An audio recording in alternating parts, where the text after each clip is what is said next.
Hi, my name is Nicole with morningchores.com. Today, we're going to teach you Seed Saving 101.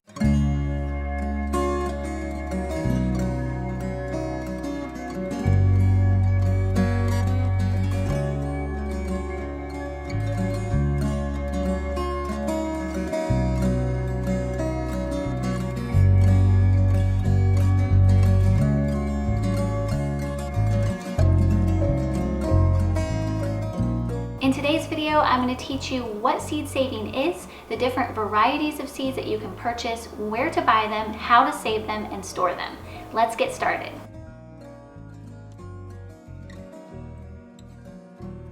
What is seed saving? Seed saving is basically saving the seeds from a plant to perpetuate planting and growing in the next season. It's very simple, it's very easy, and anybody can do it.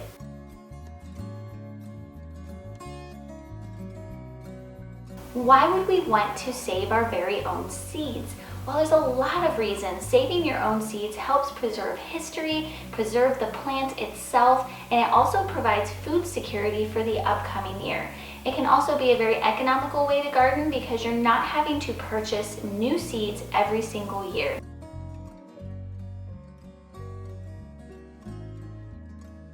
So now that we've introduced what seed saving is, let's talk about what kinds of seeds you can save. So the question is, can you save any seed from any vegetable, fruit, or flower? The initial answer is no, you cannot. But in order for me to appropriately answer this question, we need to define some terms. There's lots of different types of seeds out there, from heirloom to hybrid to non-GMO, GMO, and then you also have open-pollinated. So let's define these terms so that I can answer the question correctly.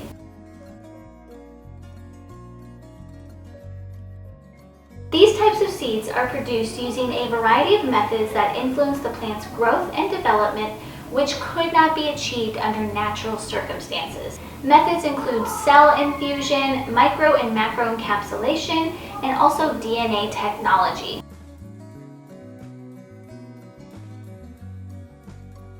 Non-GMO seed develops and matures under natural circumstances without DNA intervention from a synthetic source.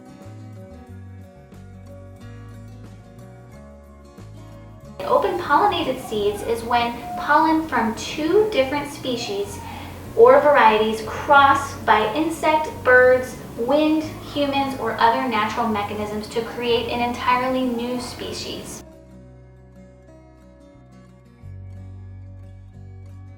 Heirloom seeds are plant varieties that have been passed down through generations upon generations of family and communities. These seeds are usually very cultural minded, so it's a lot of fun to find these seeds and hear their stories.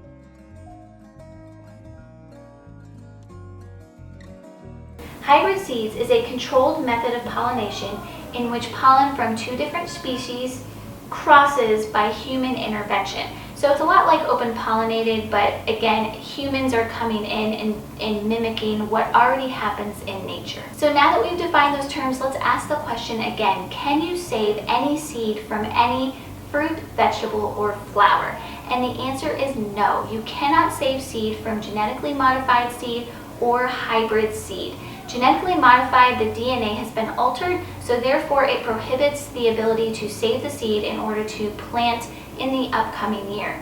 As far as hybrids go, you could save the seed, but the plant will not be as vigorous in the next year and it will not produce. Now, over a long period of time, you could restabilize that hybrid seed and return it back to an open-pollinated seed, but it would take years upon years. So if you do purchase GMO as well as hybrid seeds, just know that you cannot save your seeds from your plants and that you will have to purchase new seed every single year. Now, if you do want to save your own seeds and this is something you're really interested in, make sure that you purchase non-GMO, open-pollinated, and or heirloom seeds. By doing this, you are giving yourself the option to save seeds and perpetuate your growing cycles in the upcoming years.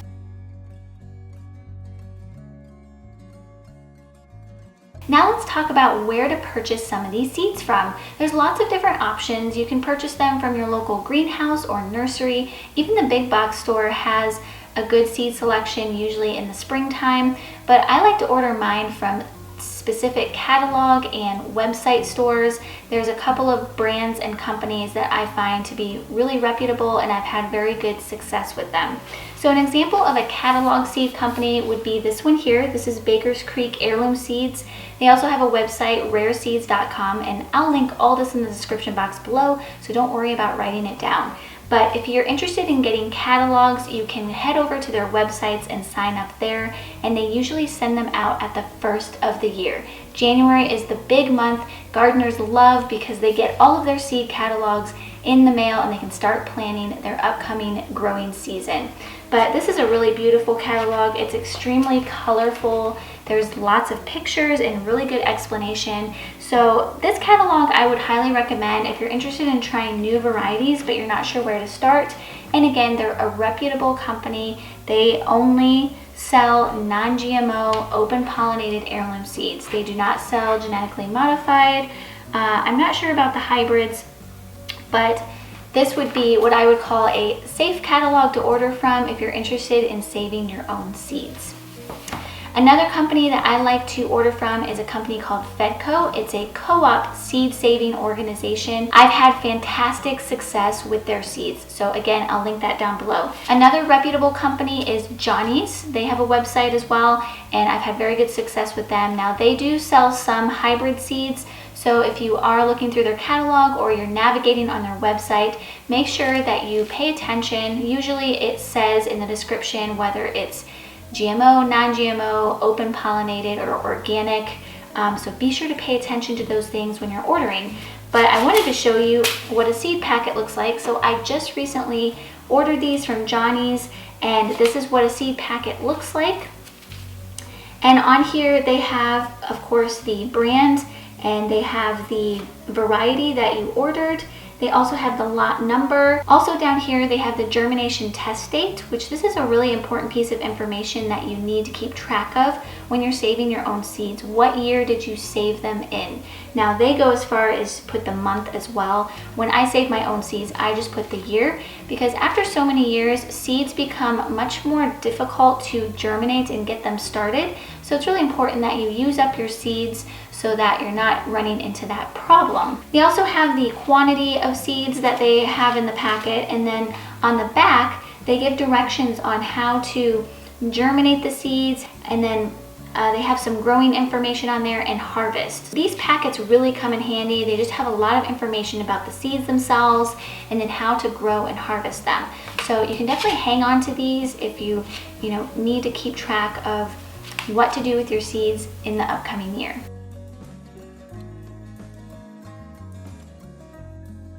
How to save seeds from your plants really varies from vegetable to vegetable, flower, and fruit. But I'm going to share a few examples in today's video. So in order to save seeds, it's really very simple. So with cucumbers and watermelons, all you would do is cut open that vegetable or fruit, pull out the seeds. So right here I have some watermelon seeds I saved from this past year. And all you would do is once you pulled your seeds out of the watermelon, you might want to rinse them a little bit to get the pulp off. Then all you're going to do is take a paper plate and spread them onto the plate. Very simple. You're going to want to keep this in an undisturbed place, whether that's somewhere on your kitchen counter, in a cupboard. You want to keep it kind of out of sight, out of mind, so it's not disturbed. And it'll take several days to a couple weeks for these to completely dry, and then once they're dry, we'll move them into storage, which we'll talk about in the next step. Now, another method that you can dry your seeds is on this dry rack here. This is a dry rack I purchased from layman's.com. I'll leave the link in the description box below. You can also use this to dry herbs, but that's another video. But in order to dry your seeds on this, I would lay out some parchment paper and lay your seeds on top. And this is a great way to keep your seed saving and drying organized, contained, and kind of out of the way so that it's undisturbed. I did want to mention you do not want to dry your seeds on paper towels. And the reason is your seeds will dry to the paper towel and get stuck, and it'll have little bits of paper on your seeds, which really isn't good for the seed itself. So do not use paper towels. I highly recommend the paper plate method or investing in a dry rack like this. Another vegetable I wanted to share as an example that's a little different as far as seed saving goes is onions. onions take 2 years to save a seed from it. How it works is in the springtime, you would plant your onion sets. You plant your onion sets and then your onions grow, and then what you want to do is not harvest a couple of your onions. You're going to leave them in the ground. And then fall will come, winter will come, and then the following spring, those onions you left in the ground will grow a really tall shoot. And at the top of the shoot, there'll be a bulb. Inside that bulb are seeds. So at the end of the second growing season, you're going to harvest that bulb, bring it in, break it open on a paper plate like this, and you'll have all kinds of beautiful onion seeds. If there's a specific plant that you'd like me to do a video on how to seed save, just leave it in the comment section below.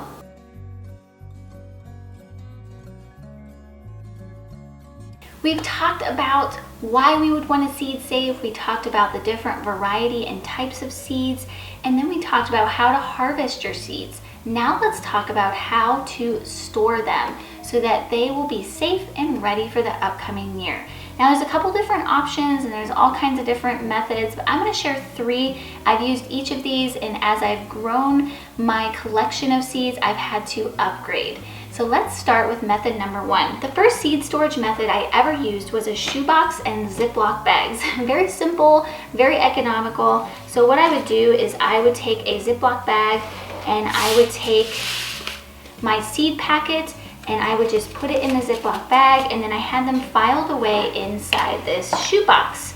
Very simple. Now, if I was saving my own seeds from my own plants, what I would do is take the Ziploc bag and with a Sharpie marker, I would write the variety and the date that they were saved. So just to give you an example, I would take my Ziploc bag and let's say I'm saving some tomato seeds and they're my German heirloom tomato seeds. So I would write on here tomato, German heirloom, and then I would write the year that I saved the seed.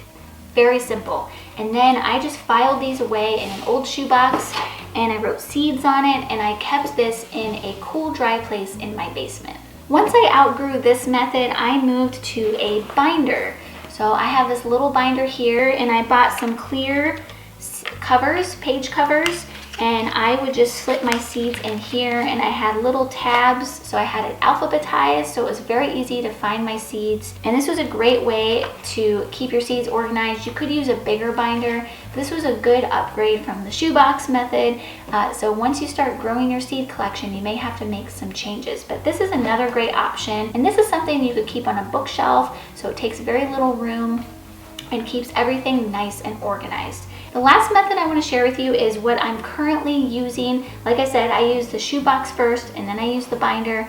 Now I'm using this method, and I actually got this method from Thomas Jefferson, of all people. I had a family member visit his plantation in Monticello, and they were telling me that he was an avid gardener. So I did some research and I found that he was really into seed saving and saving different varieties, and he was really into cooking from his garden. And this family member told me that at his plantation he had this cupboard where he saved all of his seeds, and I just thought that was the neatest idea. So I didn't use a cupboard, I kind of did something a little different, but I wanted to share that tidbit of history because I found it fascinating. So what I'm using here to save my seeds in is a bead storage kit. This is something I purchased from a craft store. You can find them in the jewelry section, but people use these to store all of their beads for jewelry making. So I thought this would be perfect for saving seeds.